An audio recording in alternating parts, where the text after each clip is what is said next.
পিঠাপুলি, পায়েস, পান্তা ভাত খেয়ে থাকেন। আমিও এই দিনগুলো মিস করতে চাই।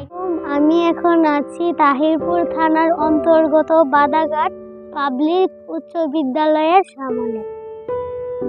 এই বিদ্যালয় আমাদের বিদ্যালয়ের কাছাকাছি।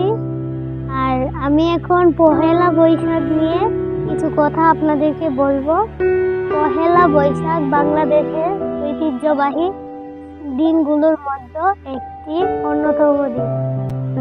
এই দিনে মানুষ নানা রকম পিঠাপুলি, পায়েস, পান্তা ভাত খেয়ে থাকেন। আমিও এই দিনগুলো মিস করতে চাই না, তাই আমি আমার বান্ধবীদের সাথে সকাল থেকে শুরু করে এখন পর্যন্ত ঘোরাঘুরি করেছি, আনন্দ করেছি। আর এখন যেহেতু খাওয়ার সময়, তাই সবাই ক্লান্ত হয়ে গেছে, তাই বাড়িতে চলে গেছে। কিছুক্ষণ পরে আবার আমরা ঘোরাঘুরি করব, আনন্দ করব। আর পহেলা বৈশাখ যে দিনটি, এই দিনটি দল বল নির্বিশেষে সকলে একসাথে মিলে উদযাপন করে।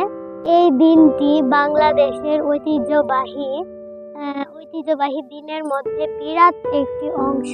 এই দিনে মানুষ নানা ধরনের পিঠাপুলি আর পায়েস, পান্তা ভাত এবং নানা ধরনের জিনিস খেয়ে থাকেন। আর এই দিনটি আমাদের জন্য অত্যন্ত খুশির একটি দিন। এই দিনে আমরা নানা রকম আনন্দ করে থাকি, ঘোরাঘুরি করে থাকি এবং সবাই একসাথেই আমরা আনন্দ করে থাকি।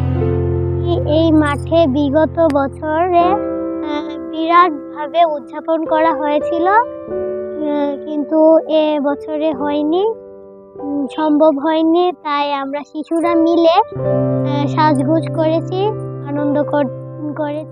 বিগত বছরে আমি নানু বাড়িতে এই দিনটি উদযাপন করেছিলাম, তাই নানু বাড়িতে দেখেছিলাম এই দিনটি খুব জমিয়ে উদযাপন করা হয়েছিল। সকলে খুব খুশি ছিল।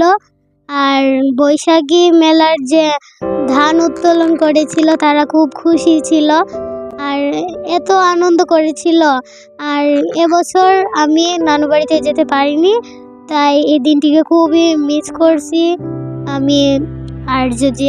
আর কখনো যদি নানু বাড়িতে এই দিনটি পালন করি, তাহলে আমি আপনাদেরকে দেখাবো এই দিনটি। সম্মানিত এভরিওয়ান, আজকের মতো এই সংক্ষিপ্ত ভিডিও থেকে আমি বিদায় নিচ্ছি। আপনারা সবাই আমার জন্য